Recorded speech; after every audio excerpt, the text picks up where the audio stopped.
ज्यादा अड़चने डाल के हमें पूरी तरह से परेशान करते हो। तुम लोगों ने हमारी आजादी को अपने कानून के पैरों तले रौंद दिया है और अब तुम हमसे इंटरनेट भी छीन लेना चाहते हो। और इस वक्त जनता के ऊपर अपनी कमाई से कहीं ज्यादा कर्जा चढ़ चुका है।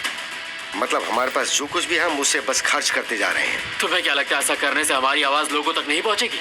तुम हर दिन हमसे झूठ बोलते हो, हमारी सोच के खिलाफ हो। तुमने सारी ताकत पे कब्जा कर लिया है, सेना के प्रयोग पे भी कब्जा कर लिया है। तुम लोगों ने हम सब के दिलों में इतना डर पैदा कर दिया कि अब हमें अपने पड़ोसी से ही डर लगता है। यहाँ तक कि हमारा खुद का अस्तित्व खतरे में नजर आता है। तुम लोगों ने हमें तुम्हारी सुरक्षा का आश्रित बना दिया है। हमें ये सोचने पर मजबूर कर दिया कि तुम बुराई का दूसरा नाम हो और तुम उससे बुराई का इस्तेमाल करते हो। तुम लोगों ने हमें छोटी छोटी खुशियाँ पाने के लिए भी मजबूर कर दिया है। जनता से लिए कर्जे का भुगतान तुम्हारी पेंशन से होना चाहिए, जिसका भुगतान हम पहले ही कर चुके हैं। हमारे लिए तुम सोचते हो, हमारे फैसले तुम लेते हो, हमारे पैसे से तुम्हारा पेट भरता है और गलतियां भी तुम करते हो और उसका भुगतान एक आम आदमी को करना पड़ता है।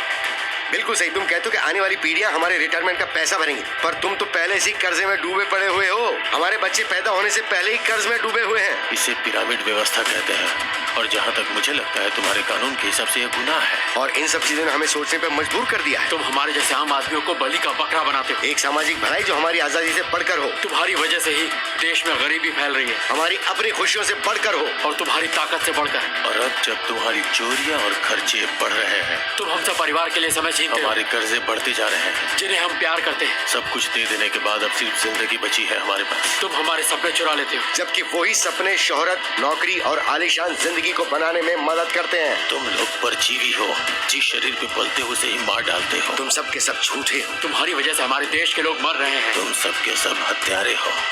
और सवाल हमसे करते हो कि क्यों? क्योंकि हमें तुम्हारी जरूरत नहीं है। लेकिन तुम हम पर निर्भर हो, हम तुम पर नहीं। लेकिन तुम जनता को बताते उल्टा हो। तुमने हमारे अंदर दूसरों का डर और जीने का डर बैठा दिया है। हमें पता है अगर हम अपनी जिंदगी में बुरा फैसला भी लेंगे तो भी तुमसे बेहतर होगा। हमने ऐसा किया क्योंकि हम अपनी इच्छा शक्ति दोबारा वापस चाहते हैं। और हमें अपना पैसा वापस चाहिए जो तुमने लूटा है। हम अपनी आजादी वापस चाहते हैं। हम अपनी जिंदगी वापस चाहते हैं। और हम ऐसा इसलिए कर रहे हैं क्योंकि हम ऐसा कर सकते हैं। हम वापस चाहते हैं क्योंकि हमें ऐसा करना चाहिए। क्योंकि मैं कहना चाहता हूँ भाड़ में जाओ तुम लोग। अगर सवाल पूछना है ना तो सोच समझ के पूछना।